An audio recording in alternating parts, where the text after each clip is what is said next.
Hello बच्चों, आपका मेरे चैनल शिक्षा घर में स्वागत है। जैसा कि आप लोगों को पता है, मैं TG2 की तैयारी करवा रहा हूँ। TG2 की तैयारी करा रहा हूँ, जिसमें मैं मॉडल पेपर आपको 20 बताऊँगा। अगर ये मॉडल पेपर्स आप देख लेते हैं तो निश्चित तौर पर आप TG2 बन जाएंगे। इसके लिए आपको मेरे वीडियोस देखने पड़ेंगे। मेरे वीडियोस को आप देखिए, शेयर करिए, लाइक करिए एंड सब्सक्राइब करिए। चलिए आज हम देखेंगे मॉडल पेपर नंबर 3 का पार्ट सी।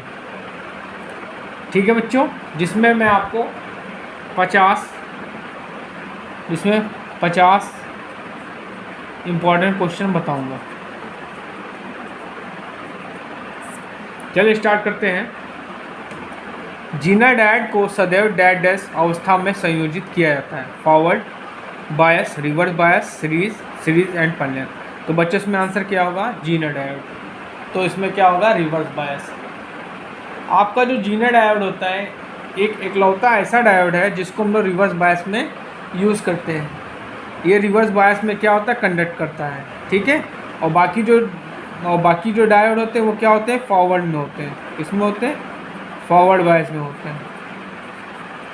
और जो आपका जीना होता है वो रिवर्स में होता है। चलिए अगला क्वेश्चन देखते हैं। किसी पावर सप्लाई में संधारित्र का प्राथमिक कार्य है इनपुट AC के घटाव बढ़ाव को कम करना, आउटपुट वोल्टेज के घटाव बढ़ाव को दबाना, DC आउटपुट वोल्टा स्तर को स्थिर करना, रेक्टिफाइड आउटपुट में से रिपल्स दूर करना। तो बच्चों चौथा आंसर बिल्कुल सही है। जो हम लोग जो कैपेसिटर का प्रयोग करते हैं हम लोग फिल्टर में यूज़ करते हैं बच्चों। इसका क्या कार्य होता है? ये क्या करता है, जो AC के कंपोनेंट रह जाते हैं, AC के कंपोनेंट एक्चुअली क्या होता है बच्चों, जो रेक्टिफायर से हमको DC मिलती है उसमें क्या होते हैं? AC के कंपोनेंट कुछ रह जाते हैं। ठीक है। तो उनको हटाने के लिए हम लोग फ़िल्टर यूज़ करते हैं। और फिल्टर में जो आपका कंडेंसर कैपेसिटर होता है, ये क्या करता है? AC के कंपोनेंट्स को क्या कर देता है? दूर कर देता है। चलिए अगला क्वेश्चन देखते हैं।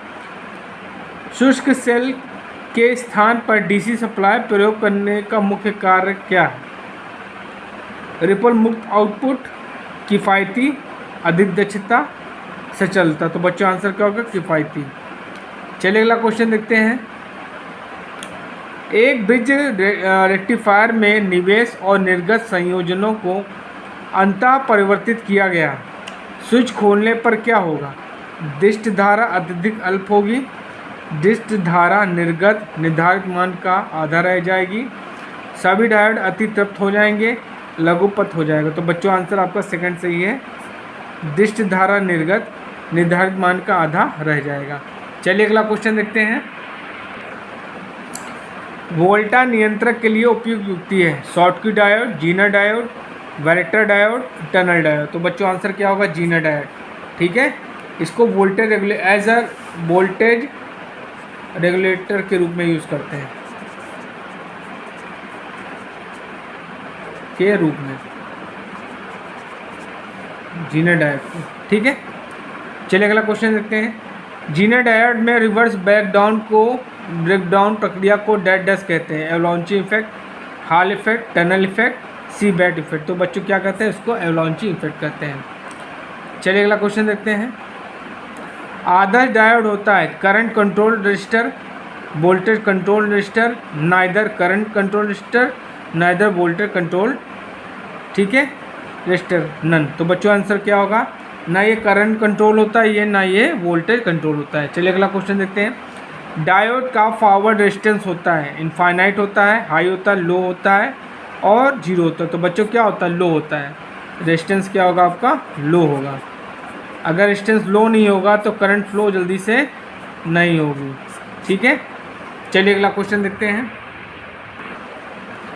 रेतीय क्षेत्रों के लिए उपयुक्त अर्थिंग के प्रकार डैश डैश हैं, रॉड, पाइप, प्लेट, क्षैतिज पट्टी, अर्थिंग। तो बच्चों आंसर क्या होगा? रॉड। चलिए अगला क्वेश्चन देखते हैं। अर्थिंग वायर आमतौर पर बना होता है कॉपर का, आयरन का, एल्युमिनियम का, गैल्वेनाइज स्टील। तो बच्चों जो अर्थिंग होती है मोस्टली क्या होती है? कॉपर की बनी होती है। इसमें क्या होता है? कॉपर वायर का प्रयोग हम लोग करते हैं। चलिए अगला क्वेश्चन देखते हैं। ISI कोड के अनुसार भू संपर्कन संयोजन के लिए प्रयुक्त तार का अनुशंसित रंग है नीला, काला, लाल, हरा। तो बच्चों आंसर क्या होगा? हरा। देखिए नीला जो होता है ब्लू होता है, ये भी क्या होता है? बी फेस के लिए होता है। जो काला होता है ब्लैक, ये क्या होता है? न्यूट्रल के लिए। जो रेड होता है ये क्या होता है? आर फेस के लिए। और जो बच्चों ग्रीन होता है ये क्या होता है? अर्थ के लिए होता है। तो इसमें अर्थ क्या होगा? अर्थ सही है। ठीक है, चलिए अगला क्वेश्चन देते हैं। AC सर्किट में अगर विरोध रेजिस्टेंस 0 है तो पावर फैक्टर डैश डैश होगा। ठीक है,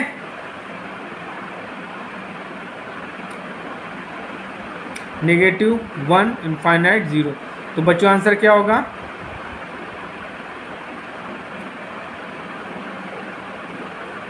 इसमें होगा 1।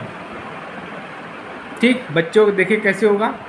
cos five is equal to क्या होता है? R/Z होता है। ठीक है, R। अच्छा, और यहाँ पे अगर क्या है इन्होंने कि x की वैल्यू 0 है तो z को हम क्या लिख सकते हैं? R² प्लस x का स्क्वायर। ठीक, यहाँ पे x की वैल्यू 0 हो जाएगी तो यहाँ पे क्या हो जाएगा? रूट में r निकलेगा तो ये क्या हो जाएगा? R/√R² plus 0। तो उसको सॉल्व करेंगे तो क्या आ जाएगा बच्चों? R/R आ जाएगा। तो R/R की वैल्यू क्या हो जाएगी? 1 हो जाएगी। तो cos फाइव की वैल्यू क्या हो जाएगी? 1 हो जाएगी। ठीक बच्चों, समझ में आया आपको? चलिए अगला क्वेश्चन देखते हैं। इंपॉर्टेंट क्वेश्चन है बच्चों, उसको देखिएगा। एक ज्यावक्रीय AC वोल्टेज का शिखर मान 220 वोल्ट है, इसका RMS मान कितना है? देखिए आपको क्या दिया है? शिखर मान मतलब Vmax आपको दिया है 220 वोल्ट। आपसे पूछा है VRMS क्या होगा? तो VRMS इज इक्वल टू क्या होता है बच्चों? Vmax अपॉन √2 होता है। Vmax की क्या वैल्यू थी? 220 और √2 से हम क्या करेंगे? ऊपर नीचे मल्टीप्लाई कर देंगे तो क्या आ जाएगा? 220 अपॉन ये 2 हो जाएगा √2। इसको काट देंगे 110। तो आंसर क्या आएगा? 110√2। तो बच्चों आपका सेकंड ऑप्शन बिल्कुल सही है। चलिए अगला क्वेश्चन देखते हैं। रिपल फैक्टर होता है, बहुत इंपॉर्टेंट क्वेश्चन है बच्चों। रिपल फैक्टर क्या होता है? RMS upon AC component upon DC component, DC component upon RMS of AC component, peak value of AC upon RMS of AC component, peak value of AC upon DC component. तो बच्चों क्या answer होगा? पहला option बिल्कुल सही है, RMS of AC component upon DC component. चलिए अगला क्वेश्चन देखते हैं। किसी प्रत्यावर्ती विभव के वर्ग माध्य मूल मान तथा औसत मान का अनुपात कहलाता है। फॉर्म फैक्टर कहलाता है, पीक फैक्टर कहलाता है, एवरेज वैल्यू, क्यू फैक्टर। देखिए फॉर्म फैक्टर को हम लोग बच्चों रिप्रेजेंट करते हैं KF से। जो KF होता है क्या होता है? IRMS अपॉन IAB होता है। ये आपका रूट मीन स्क्वायर वैल्यू है और औसत मान क्या है? आपका AB है। तो ये क्या कहलाएगा? आपका फॉर्म फैक्टर कहलाएगा। इसमें आंसर क्या होगा? Form factor. और फॉर्म फैक्टर की वैल्यू बच्चों क्या होती है?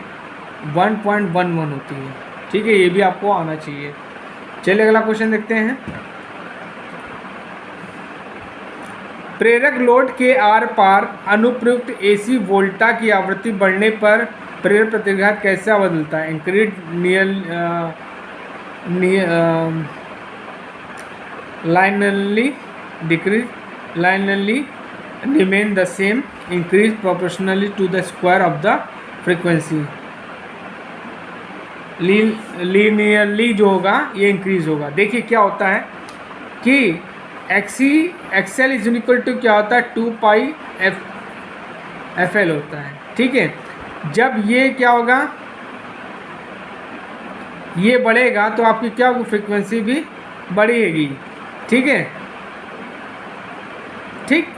तो बच्चों क्या होगा, ये आंसर पहला बिल्कुल सही है। चलिए अगला क्वेश्चन देखते हैं। बच्चों मेरे द्वारा बनाए गए वीडियोस को आप देखिए, बहुत इंपॉर्टेंट क्वेश्चंस मैं करा रहा हूँ। मैं अपनी तरफ से आप लोगों के लिए मॉडल पेपर्स बना रहा हूँ जो इंपॉर्टेंट क्वेश्चंस हैं। अगर आप मेरे द्वारा बनाए गए 20 मॉडल पेपर्स को पढ़ लेते हैं तो आपका 110% सिलेक्शन यूपीपीसीएल TG2 में हो जाएगा। चलिए अगला क्वेश्चन देखते हैं। माध्य मूल बराबर डैश डैश इंटू अधिकतम माल 0.70, 0.635, 0.859, 1.732। तो देखिए बच्चों, जो आपका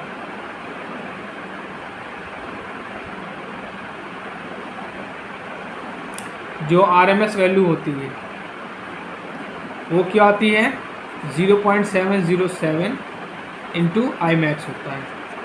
ठीक है, तो बच्चों आपका पहला ऑप्शन बिल्कुल सही है। चलिए अगला क्वेश्चन देखते हैं। किसी AC परिपथ का पावर फैक्टर डैश डैश है जहाँ थीटा फेस कोण है। साइन थीटा होता है, कॉस थीटा होता है, टैन थीटा, कॉट थीटा। तो कॉस फैक्टर को हम लोग बोलते हैं कॉस थीटा कह सकते हैं या कॉस फाई कहते हैं। ये क्या होता है, R/Z होता है, the cosine angle between voltage and current. चलिए अगला क्वेश्चन देखते हैं। If E1 is equal to A sin omega t and E2 is equal to B sin omega t minus theta, then E1 lags E2 by E2 lags E1 by E2 leads E1 by E1 and E2 are in same phase। देखिए बच्चों क्या है कि E1 जो है आगे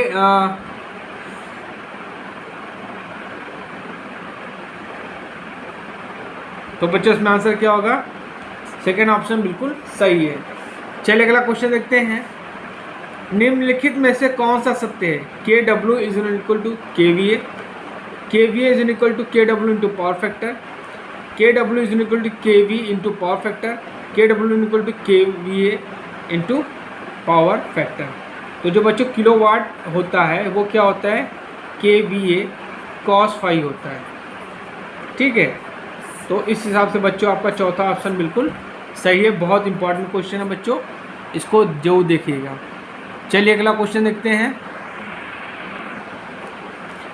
car screw नियम dash dash इंगित करता है, चुंबकीय अभिवाह घनत्व, चुंबकीय क्षेत्र, चुंबकीय अभिवाह, चुंबकीय बल रेखाओं की दिशा। तो बच्चों आंसर क्या होगा, चुंबकीय बल रेखाओं की दिशा को कॉक स्क्रू नियम बताता है।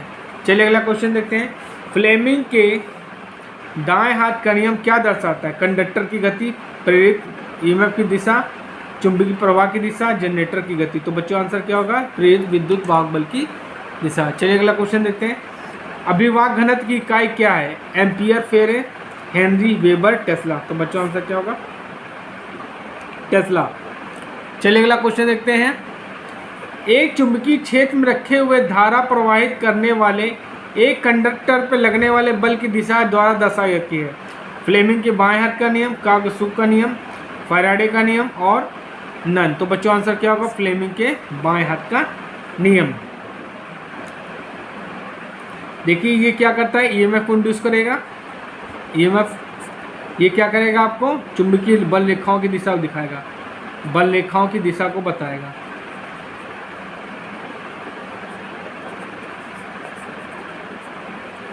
तो फैराडे का नियम क्या होता है, E is equal to N/d∅/dt। ये क्या करेगा, जो आपका EMF इंड्यूस होगा उसकी वैल्यू बताएगा। ठीक है, चलिए अगला क्वेश्चन देखते हैं।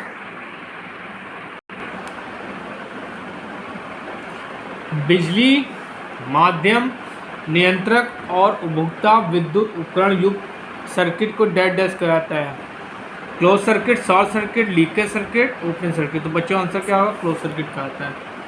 चलिए अगला क्वेश्चन देखते हैं। निम्नलिखित में से कौन सा लौह चुंबकीय पदार्थ है, निकिल, लेड, तांबा, प्लेटिनम। तो बच्चों आंसर क्या होगा, निकिल। चलिए बच्चों अगला क्वेश्चन देखते हैं। ये बहुत इंपॉर्टेंट क्वेश्चन है, ये भी बहुत इंपॉर्टेंट क्वेश्चन है। SF6 सर्किट ब्रेकर की car seal voltage dead dash होती है 22 kV से 66 kV, 220 kV से 1100 kV, 36 kV से 760 kV,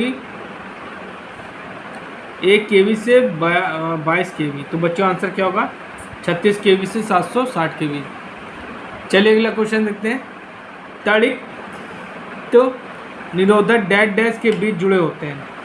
कला और कला, भूमि और पोल, कला और भूमि, कला और पोल। तो बच्चों क्या आंसर? कला और भूमि। चलिए अगला क्वेश्चन देखते हैं। स्विचों को डैश डैश ऐसे सीरीज के रूप में वर्गीकृत किया गया है। Controlling, holding, safety, outlet. तो बच्चों आंसर क्या होगा? कंट्रोलिंग। चलिए अगला क्वेश्चन देखते हैं। सुरक्षा उपकरण के तौर पर इनमें से किसको प्रयोग में लाते हैं? Fuse, relay, MCB, all of this. तो बच्चों आंसर क्या होगा? फ्यूज। हीटर बेस के लिए किसी रोधी सामग्री का उपयोग किया जाता है? पोर्सलेन, बेकेलाइट, चांदी, तांबा। तो बच्चों आंसर क्या होगा आपका? पोर्सलेन। चलिए अगला क्वेश्चन देखते हैं। 3 प्रतिरोध समांतर में लगे हुए हैं तो कुल प्रतिरोध RT कितना होगा? RT is equal to R1 plus R2 plus R3। RT is equal to R1 into R2 into R3 upon R1 plus R2 plus R3। RT is equal to 1 upon R1 plus 1 upon R2 plus 1 upon R3। RT is equal to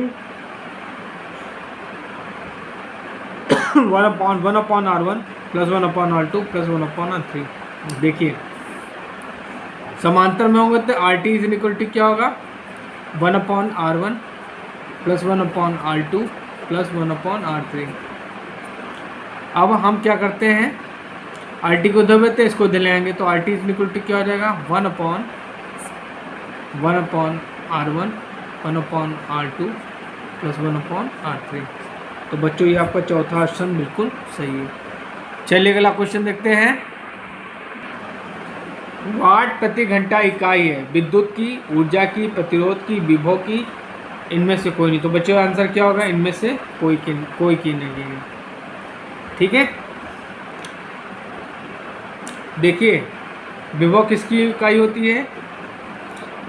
विभव जो होती है आपकी इकाई की EMF की होती है, वोल्टेज की होती है,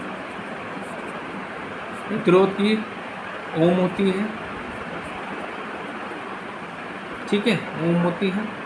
ऊर्जा की क्या होती है? जूल होती है। ठीक है, चलिए अगला क्वेश्चन देखते हैं। यदि I एम्पियर में धारा है, R ओम में प्रतिरोध है तथा T सेकंड में समय है तो उत्पन्न ऊष्मा दी जाती है। H is equal to R square RT upon 4.18। H is equal to I square RT upon 2.18। H is equal to I square RT into 4.18 नन। तो बच्चों आंसर थर्ड आपका बिल्कुल सही है। चलिए अगला क्वेश्चन देखते हैं। हैलोन अग्निशामक में इनमें से कौन सी सामग्री भरी होती है? ब्रोमोक्लोर, डाइफ्लोरोमीथेन, सुस पाउडर, कार्बन डाइऑक्साइड और जल। तो जल तो हो नहीं सकता, ये भी नहीं हो सकता, ये भी नहीं हो सकता, ये सही है आपका। ठीक है, ब्रोमोक्लोरो डाइफ्लोरोमीथेन। चलिए अगला क्वेश्चन देखते हैं। डैश डैश से अधिक विद्युत धारा वाले बिजली के झटके से त्वचा जल जाएगी। 10 milliampere, 200 milliampere, 50 milliampere, 15 milliampere. तो बच्चों आंसर क्या होगा? 200 मिली एम्पियर में त्वचा होगी जल जाएगी। चलिए अगला क्वेश्चन देखते हैं। मानव शरीर पर बिजली के झटके का प्रभाव निम्नलिखित पर निर्भर करता है। लाइन वोल्टेज, लाइन धारा वोल्टेज सभी। तो बच्चों आंसर क्या होगा? Line voltage. चलिए अगला क्वेश्चन देखते हैं। 90 डिग्री कोण के विशुद्ध माप के लिए प्रयोग किए जाने वाला उपकरण डैश डैश है। स्टेप सील, स्टील टेप, साहुल, ट्राई स्क्वायर, कास्ट पैमाना। तो बच्चों आंसर क्या होगा? ट्राई स्क्वायर का प्रयोग हम लोग करते हैं। परिपथ के सातत्य के परीक्षण के लिए निम्न में से किसका उपयोग किया जाता है? वोल्टमीटर, मेगर, विभव मापी, नियॉन टेस्टर। तो बच्चों आंसर क्या होगा? Neon tester. चलिए अगला क्वेश्चन देखते हैं, बहुत इंपॉर्टेंट क्वेश्चन है बच्चों। रेती में प्रयुक्त होने वाला सामग्री है कच्चा लोहा, कार्बन स्टील, उच्च कार्बन स्टील, नरम इस्पात। तो बच्चों क्या होगा? हाई कार्बन स्टील का प्रयोग हम लोग करते हैं। चलिए अगला क्वेश्चन देखते हैं, किसी पदार्थ के विशिष्ट प्रतिरोध की इकाई क्या है? ओम, महो, ओम, सेंटीमीटर, ओम पर सेंटीमीटर। तो बच्चों आंसर क्या होगा? थर्ड क्या है? ओम सेंटीमीटर। एक यूनिट और होती है ओम मीटर। ठीक है, चलिए अगला क्वेश्चन देखते हैं। इसको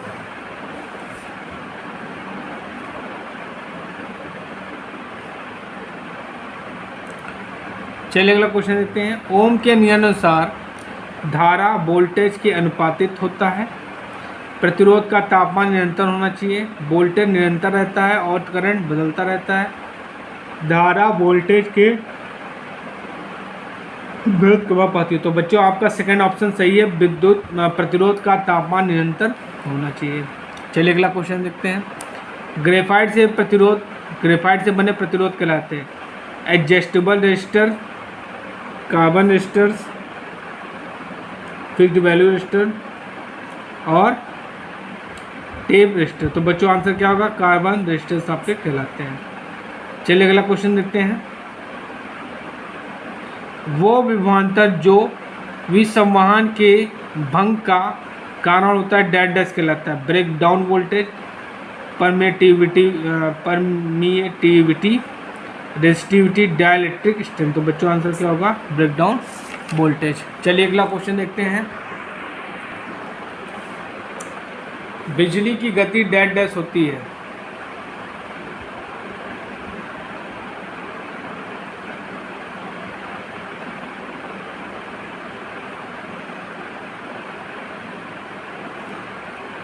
यहाँ बच्चों का विद्युत की गति होती है।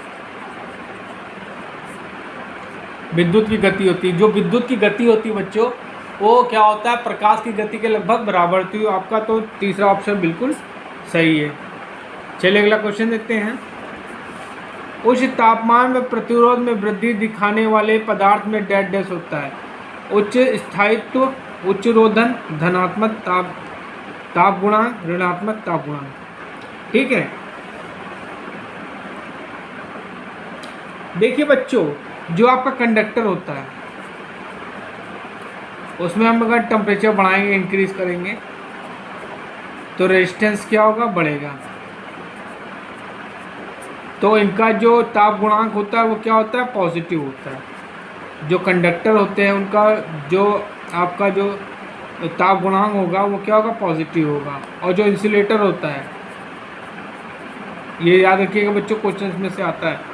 इंसुलेटर जो होता है इनका जो ताप गुणांक होता है वो निगेटिव होता है। क्या होता है? निगेटिव। ठीक है, तो आपका तीसरा ऑप्शन सही है, क्योंकि यहाँ पे क्या कह रहा है कि तापमान को बढ़ाने तो प्रतिरोध बढ़ रहा है, तो जब प्रतिरोध बढ़ रहा है ताप बढ़ाने पर तो ऑब्वियसली कंडक्टर की बात कर रहा है। कंडक्टर का जो ताप गुणांक होता है क्या होता है? पॉजिटिव होता है, धनात्मक ताप गुणांक। बिल्कुल सही आंसर है। चलिए अगला क्वेश्चन देखते हैं। डैश डैश एक रेखीय प्रतिरोध है जिसका प्रतिरोध वोल्टेज बढ़ने के साथ घटता है। Varistor, tungsten, thermostat, diode. तो बच्चों आंसर क्या होगा? वेरिस्टर। चलिए अगला क्वेश्चन देखते हैं। हाइड्रोमीटर का प्रयोग सेल के डैश डैश के परीक्षण हेतु किया जाता है। शक्ति, विद्युत, आपेक्षिक घनत्व और वोल्टेज। तो बच्चों आंसर क्या होगा आपका? आपेक्षिक घनत्व। चलिए अगला क्वेश्चन देखते हैं।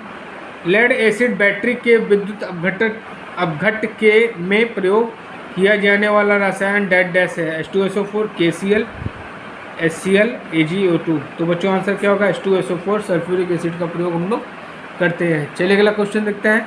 बैटरी का प्रयोग किया जाता है विभवांतर बनाए रखने के लिए, विद्युत धारा मापन के लिए, विद्युत विभव मापने के लिए, शॉर्ट सर्किट के विरुद्ध सुरक्षा उपाय के लिए। तो बच्चों आंसर क्या होगा? पहला ऑप्शन बिल्कुल सही है, विभवांतर बनाए रखने के लिए हम लोग बैटरी का प्रयोग करते हैं। चलिए अगला क्वेश्चन देखते हैं।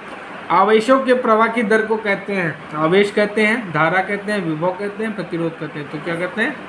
धारा कहते हैं। चलिए अगला क्वेश्चन देखते हैं, सेकंड लास्ट। इलेक्ट्रॉन्सी सेल में डैश डैश इलेक्ट्रोलाइट होता है, zinc, carbon, H2SO4, aluminium chloride. तो बच्चों आंसर क्या होगा? Aluminium chloride. ठीक है, चलिए लास्ट क्वेश्चन देखते हैं। बच्चों मेरे चैनल को आप लाइक करिए, शेयर करिए, सब्सक्राइब करिए और मेरे वीडियोस को पूरा देखा करिए। मैं आपकी TG2 की तैयारी करा रहा हूँ। अगर आप मेरे द्वारा मॉडल पेपर्स को देखते हैं बनाए गए तो आप निश्चित तौर पर सफलता प्राप्त करेंगे। चलिए अगला क्वेश्चन देखते हैं।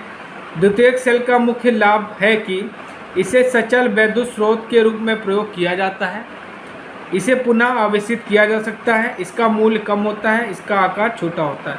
तो बच्चों इसमें सेकंड ऑप्शन सही है। क्या? इसको पुनः आवेशित किया जा सकता है। ठीक है, ठीक बच्चों, थैंक यू।